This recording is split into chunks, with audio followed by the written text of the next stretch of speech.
Hello, I'm Jan Burrows with the Elbert County Library, and today we have with us Nefertara Clark. I'm so happy to be here. Thank you for having me, Miss Burrows. Thank you so Thank much. you for coming, and you have written a book. I have You've written a book. Yes, Can you tell absolutely. us about your book? I can certainly tell you about Daddy Tell Me a Story. And I guess I'll start just a little bit with the overview of the cover, which will lead me Hmm. into telling you about the book. And so, as a child, I would often drive with my father to a lot of different places all over the state of Georgia in this Volkswagen Bug, which he still has. And I would always want him to tell me stories. And what would often happen is I'd start the day off reading. Then I'd get tired of reading, or I'd finish the book, or it would get dark. And so I'd say, Daddy, tell me a story. And that's how we came up with the title of the book. And I say we because for me, I feel like everything is a joint and community effort. It's nothing that I've done on my own, but my parents helped me come up with this name just in us like brainstorming titles for the book. And so the book cover has the Volkswagen Bug. You probably can't see it that well, but there's a tag that says EST 449. So that's established April 1949. So my father was born April 10th, 1949. That's cool. And there's a curves ahead sign on the book. That's something that I wanted to make sure that we included because my father's life has not been a straight and easy path. It has been rocky and curvy. He has overcome a great deal or a great number of obstacles to get to where he is. So that's just an overview of the cover of the book, and the vehicle is moving forward because he's still alive, he's still with us, and still moving forward and still fighting for justice. So that is about the cover of the book. And the book is compiled of stories from my father's childhood, his military career, his college career, and even like his adulthood and practicing cases. And I take those stories and I added like some additional contextual details to give you a little bit more information, and also shared like everyday practical life application to make the book practical and applicable to really anyone who picks it up and decides to read it.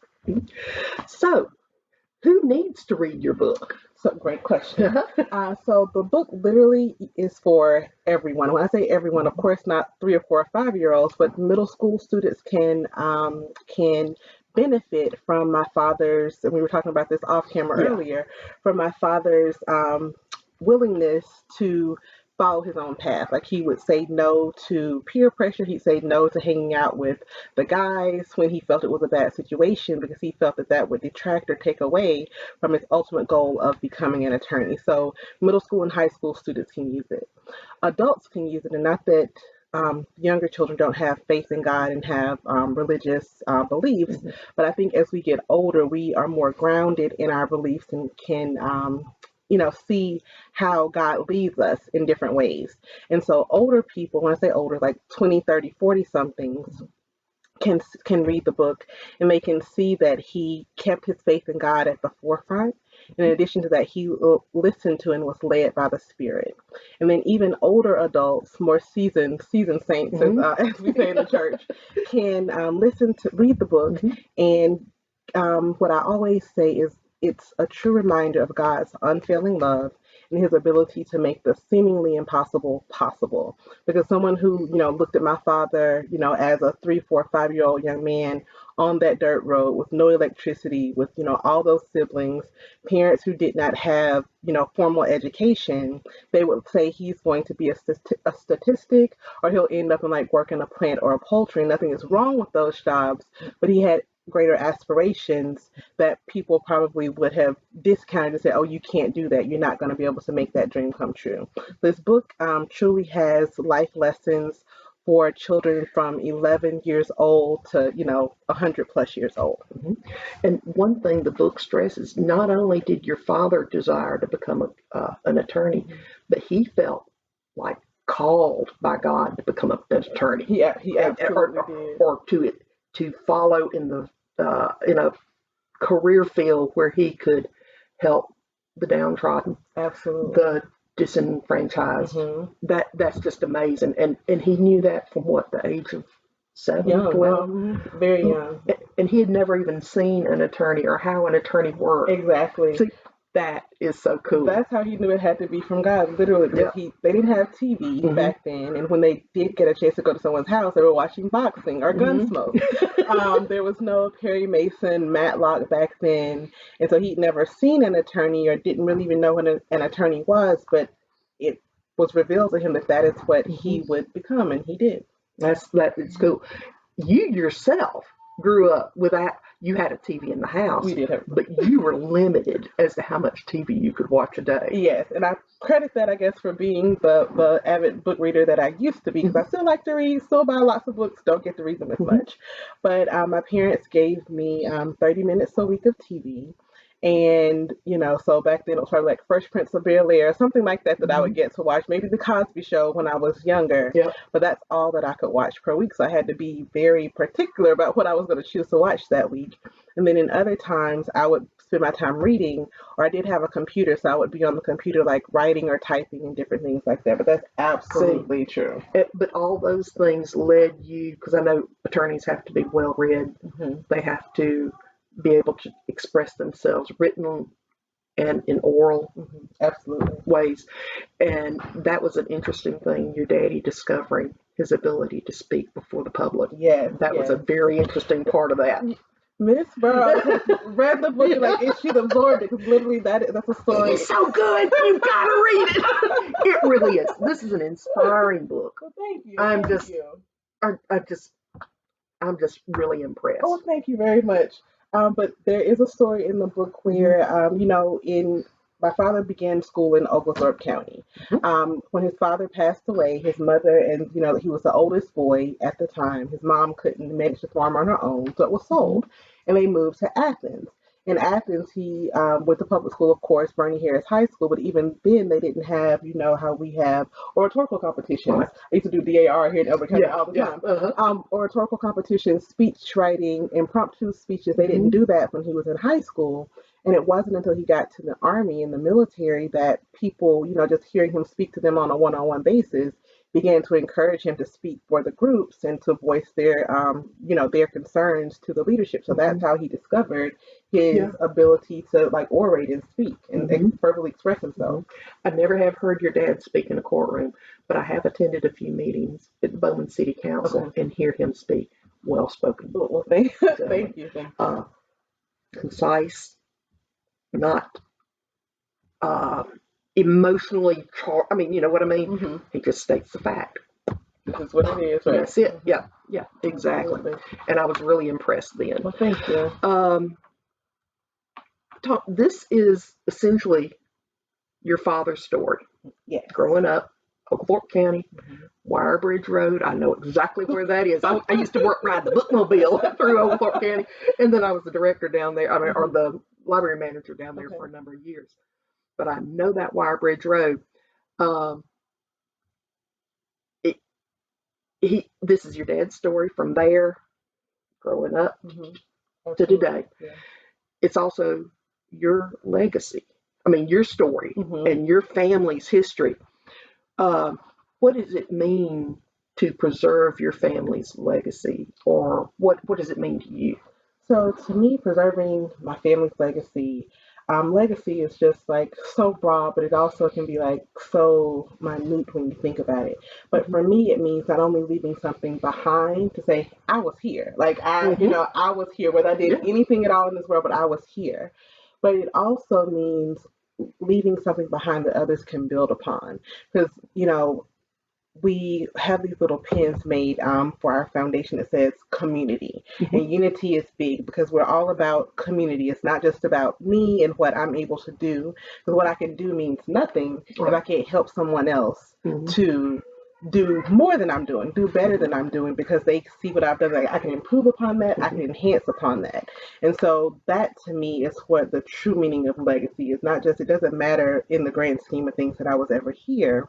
Not like that. It does. Right. Yeah. But it's more important that I'm able to help someone and let someone else see what I've done so that they can do better. Exactly. That's how society. That's how society improves. Exactly. And it's done a lot of times through storytelling. Hence, Daddy, tell me a story. That's how cultures for eons passed along history, culture is through storytelling. It's only been what in the past 200 years or less that reading and writing has become common enough to where that's how history is passed on now. But for thousands of years, it was stories through stories, and that's why some of these legends and myths and all we have them today. They began thousands of years ago in Europe and Africa and far other cultures, Native American cultures. But it's the oral tradition of passing the story. Passing along. That's one thing, like in that last chapter of the book, I actually encourage anyone who's reading the book to talk to the elders in your family. Talk to your aunts, your great aunts, your grandparents, their siblings, because they have so many stories. They have so many stories. And even in this book, I was having a conversation with my father's first cousin. I was doing her will, like literally I was doing her will and telling her about the book and about the project. And she's like, oh, I have a story for you. So I shared a part of the story that she shared with me in here, and then added in some additional details from my father. But like they have stories and it's things that we have not experienced. Like my generation grew up with like landlines in the home, like as a commonplace thing. But my children will not. They probably won't. They're like, a landline. What is that? Exactly. That's it. Dial that number. Dial. What do you exactly? Never seen a rotary phone. Like what do you call those things? Tapes. We had tapes. Exactly. 8-track. We would record tapes from like songs we liked on the radio. Like now we have like Apple Play and Apple Music and all these things. Oh yeah, but you would wait until the radio station played your song, and then you'd be there with your tape machine. Record and mixtapes. Where you do little samples off everything. Give them like that's it. What a hoot. But it is. I mean, it's that, and that's one thing that in reading this story, I noticed there are similarities, even though they're separate. Black African American culture. I was raised up with a white family. There are things that are similar. There are common threads, man. And if we could all learn that there are common threads, we are far more alike than we are different. Yes, we're the same. I mean, we're the same on the inside. It's just this stuff that separates us. I have to write the common threads of humanity. There you go. You got it. But that is so cool. Your daddy talking about fishing, or you talking about fishing and sliding in the mud because his older brothers didn't want him to drop it, fall out of the boat and stuff like that. He was too small, Mom. He was too small. Oh man, I remember getting in, muddy bank and just sliding. I was like, yeah, I could go home just covered. My mother was ready to, strangle me or whatever. But that was fun. Playing with your friends and like your father. You played. I grew up in Carlton, small town. You had to have friends much older. You had to have friends much younger, and so you played with everybody. Whoever was willing to play with you. Who was available today? That's right. Who was available to play today. That's exactly right. So that was fun. What is your favorite story in the book? Or the most breath. Your favorite and the most powerful to you. So the one that I will share now, and actually when I did my unboxing for the book, I hadn't even planned it. This is one that came to mind. So my grandfather is an Army veteran. And while my father went to the Army by choice, my uncle went by choice, my grandfather did not go by choice. He was drafted. And so I'll back up a little bit. So my grandfather was a sharecropper. So before they had their land, he was a sharecropper.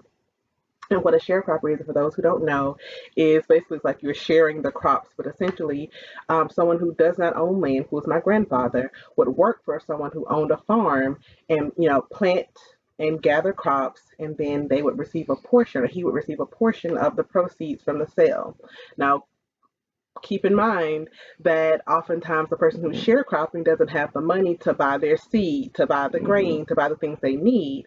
So at the end of the harvest season, when you have like tallied up, like I have like this number of bushels of whatever, or pounds or whatever, they'll deduct, they being the landowner would deduct what he's loaned you for to be able to like bring the crops to harvest.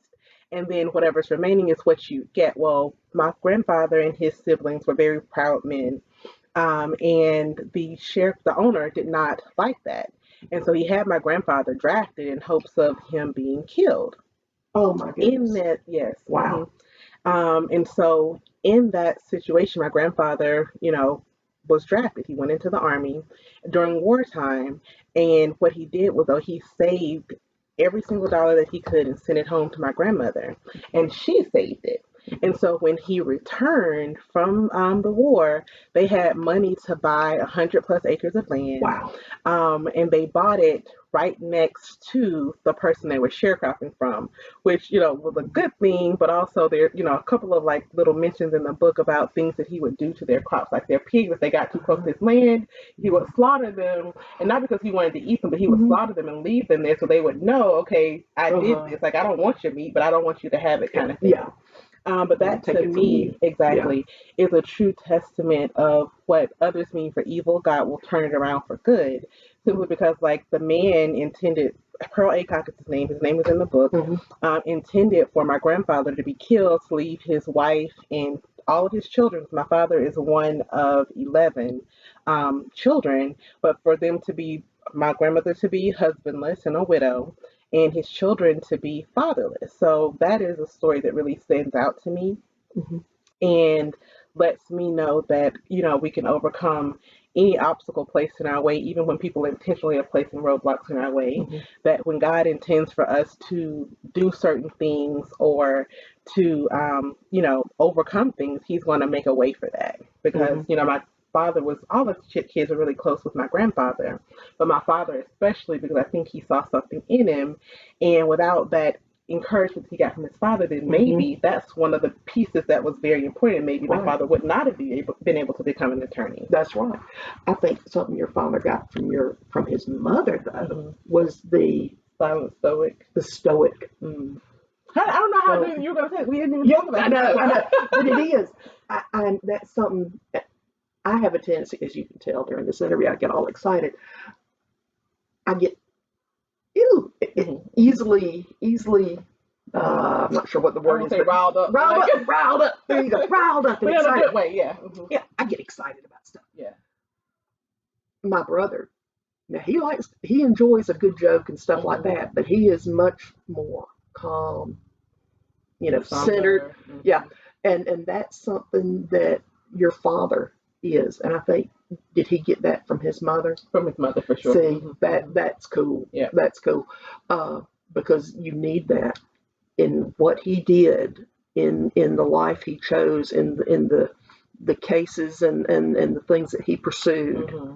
You needed to be able to Absolutely. steady in the road, And not react. not react. That's Hmm. exactly right. Because a lot of people, that's what they're hoping to do is Exactly. they're Flip that switch. yeah, they're barding you, they're teasing you to get you to react, and your father Exactly. didn't do that. That's true. That is so cool. Um, let's see. What does it mean to be a agent of change or change agent? So this book is dedicated to my grandparents, Mm-hmm. Otis Clark Sr. and Freddie Mae Johnson Clark, his Mm-hmm. parents, but also to the next generation of change agents. And so to me, one of my favorite quotes is Gandhi. I would just be the change you want to see in the world. And so I think it's very important that we all do what we can to change the world for better. And as we said a moment ago, like, we are all, despite race, creed, color, religion, whatever, like, but at the core of who Mm-hmm. we are all more alike than we are different. Yeah. And it's important that we look around and say, hey, what can I do to leave this world a better place and change things while I'm here? And so to me, that is what it means to be a change agent. Like, you are an agent of change. You are a person who's like, you're the agent. The person is the agent. Mm-hmm. And you are making changes that are going to benefit, the generation that's here, but those that are to come. Mm-hmm. That's something that my parents, and I know your parents taught you. They didn't say it. My parents didn't actually say it, but it was always expected in my family. You leave a place or the world a better place than you found it. Yeah. Mm-hmm. Improve on it. I mean, it may be little, but improve on it. Right. Exactly. And That's cool. and something to add to that, Mm-hmm. another way that people often say is like, to whom much is given, much is required. And so that kind of plays, you saying what you said made me think about that. So all of those things have to do with like being a change agent or agent of change. Sure. Exactly. Each chapter in this book is headlined or started with a quote, an inspirational or affirmative quote. And this is words of wisdom. Listen, I love it too. I love it too. There's some proverbs in there and stuff like that. And I know during times of trouble, when I am down or whatever like that, and I'll call my brother's my go-to person, and I'll call Steve. And Steve said, Jan, get down your Bible and start reading Proverbs and Psalms. He said, just read. Just read. Doesn't matter where you start, just start reading. And he's absolutely right. You read that and it's like, okay. Like peace. This peace will come over you. And that's the same kind of thing I get from the quotes that you've selected to correspond with each chapter. Well, thank you. That was really good. Some of them are by individual people, but there are quite a few, especially in the chapters that are, dealing with more heavy topics, where it's certainly like we have Psalms 37, 23, and 24. We do have some Proverbs, another Psalm, but we certainly have, the book is not a religious book, like in the grand scheme of things, but there are a lot of, Christian influences in the Bible, in the book. It's infused your father's faith and your family's faith and the faith through generations of faith is infused in that story, because that is part, I think, probably of what has formed the family. Who we are, exactly. And that's cool. That is cool. What is the biggest lesson shared in the book? So I'm going to say that the biggest lesson really is about so many things. Courage and perseverance. Like those kind of go hand in hand, because like courage in the face of fear and persevering. But those two things I would say like are the biggest lessons, because in almost every story you will see where, it's like two paths, and he could have chosen like an easier path to like just I'm gonna go and work in a firm somewhere and just have an easy life, make easier money in a firm somewhere, and like have an easier life, like working for someone versus being my own boss. Or I'm going to forge a way for others, like when it comes to voting rights cases, when it comes to like discrimination cases, even when it comes to like the death threat, which is mentioned in the book as well, as a chapter on that. That could have been a pivotal point where he said, okay, enough of this, I'm done, I don't want to practice this kind of law anymore. But there was courage in the face of fear, and he persevered. And I think that's something that all of us on a daily basis, like there are things that come in our path that we can either, stop at and say, okay, I'm going to turn around and go back the other way, or I will just go around it. But sometimes we choose to go around it. Sometimes we choose to go over it. But prayerfully, no one chooses to turn around and go back, or even just stop in the middle of that road and say, okay, I'm done. There are lessons all throughout this book. Yes, absolutely. And it's inspiring. To me, it's aspirational for me to become more determined and decisive in these are the steps I'm going to take. This is what I'm going to do. This is what I want to represent. You get it right here. This is amazing. Well written too. Oh my goodness. I can't take all the credit. I had like a phenomenal editor who is thanked in here. I really did have a phenomenal team, but like the stories are definitely my dad's. You'll see quotes from him, and I put them together and wrote them. So, and a lot of rewrites. Just one other thing is that I really want to encourage I feel as though if I can do it, anyone can do it. My schedule is crazy, but the fact that I even make a little joke in the author's note in the introduction where I say, like, I thought about like, hey, could I take 6 months off to do this? But I'm self-employed, single income household. I'm the single income in the household. So I don't have that option of just saying I'm not going to work for 6 months.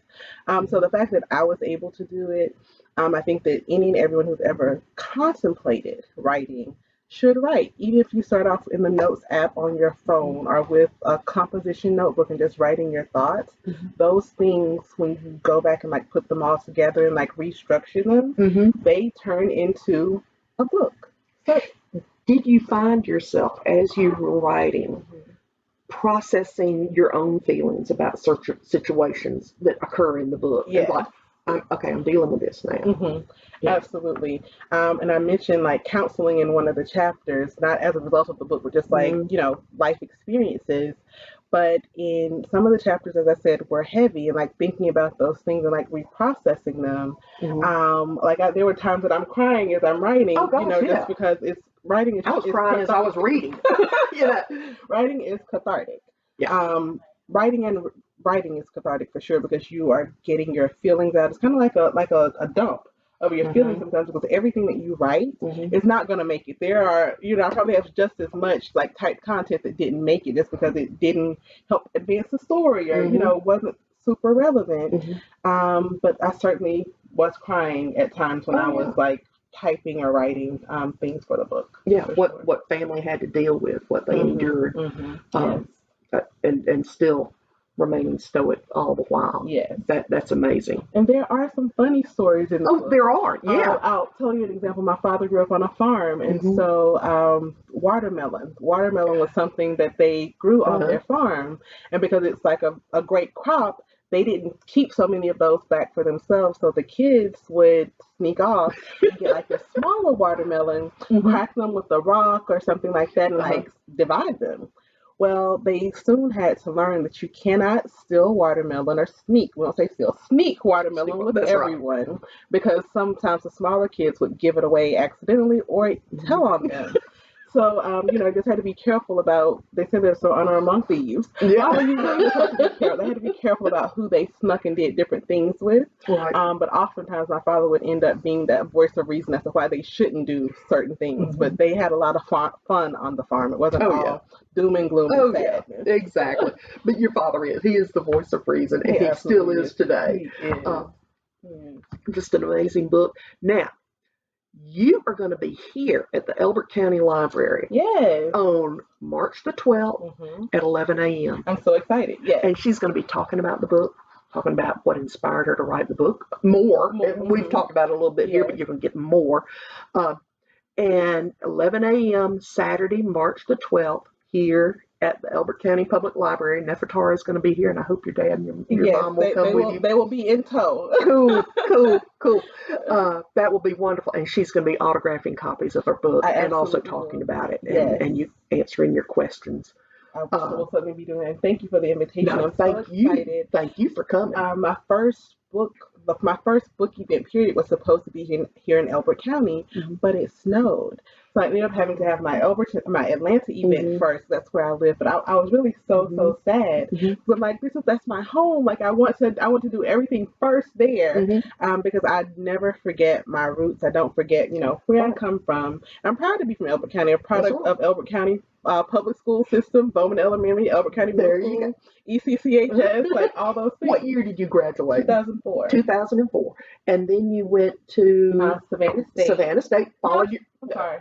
I make myself younger than I am. No. I graduated ECCHS in 2001. 2001, not 2004. College was 04 at Savannah State. You did it in 3 years. I did. I went the 5-year plan. Thank you very much. I should have. If I knew then what I knew now, like why rush to be an adult? And then I graduated from Southern University of Austin in 2007. So you followed your dad's exactly. Yes. And Southern is in Law Baton Center, Rouge. Baton Rouge. There you go. LSU is. That's there you go. Exactly. There to UGA. The law school at UGA. That is cool. It's like a really huge school. It's really Baton Rouge. Yeah. It's like it's UGA, it's really Athens. But yeah. Exactly. Baton Rouge. I've got a friend from Baton Rouge, and everything revolves around LSU. That's right. That's right. Exactly. Absolutely. That's right. So I'm a 2001 graduate of ECCHS. There you go. Had actually dinner with a high school friend last night at La Fagata. But just thankful to be back home and able to share. Mhm.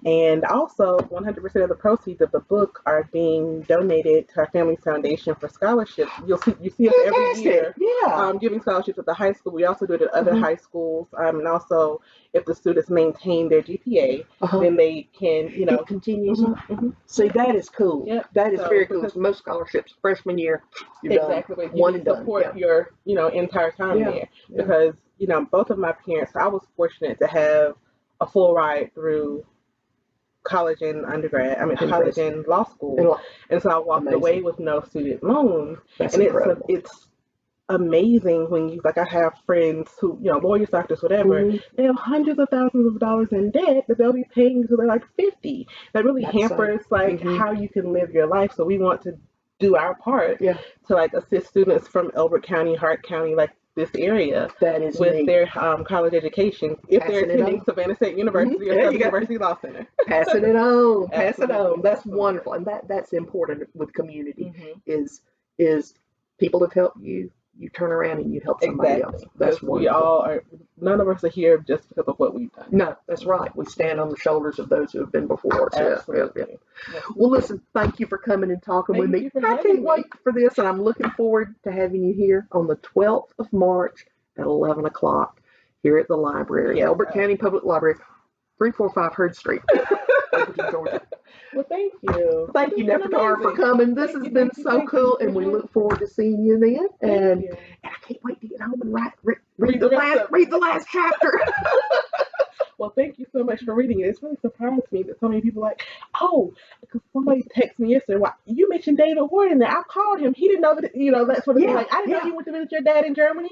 So I talked to Mr. Ward last night, and he ordered a book from me. Oh my! Well, listen, I'll tell you what. I meant to attend your event at the Time Capsule. Heard your mom talk about it the Friday before on the radio. I said, I'm going to do that Sunday.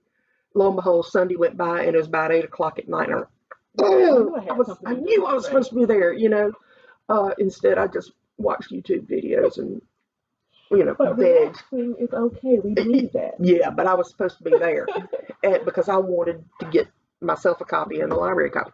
Then Susan Sexton came in with a copy, and I was like, wonderful, wonderful. And the first thing she said, she just handed it to me. She said, "This is good." Oh, okay. So yeah, there you go. Judge Sexton Awesome. thought it was an excellent book, and she was very impressed with it. Thank you. And so you're getting kudos in the community. Thank you. Yep. But yeah, when I come back in, but when I come back in March, I will bring the donated books for. Okay, fantastic. And I'll bring the one from the library back because it's still at my house. So then you can check it out. But we may wait a little bit and make you. Buy the book first. Buy the book first. Absolutely. And then, because we're wanting to help her with book sales, because this money does go to provide scholarships. So that's important. And so you can buy the book. May I share that? Please do. Okay, so you can buy the book on Amazon, Amazon.com. Just Google the name of the book or my name. So it's daddytellmeastory.org. I'm sorry, nope. Daddy Tell Me a Story, or my name, which is Nefertara Clark at the bottom. It's also available on our website, daddytellmeastory.org. And there it's the same price as Amazon, but you get this nifty little autograph by the author sticker, a personal note, not just a signature. I believe in writing a personal note in each book, and also our swag bag. And I didn't bring any in, as long as they last. But what you will definitely get is a metal bookmark, which are really cool. Everyone, that's the part that people love the most. We have paper bookmarks, a lapel pin, postcards that you can keep or share. So it's a few little things that come with the book when you buy it from me. So yeah. So thank you so much. Thank you so much. And thank y'all for listening. And we'll see you in March the 11th, 11 o'clock at the library. Thank you. Bye-bye. Bye-bye.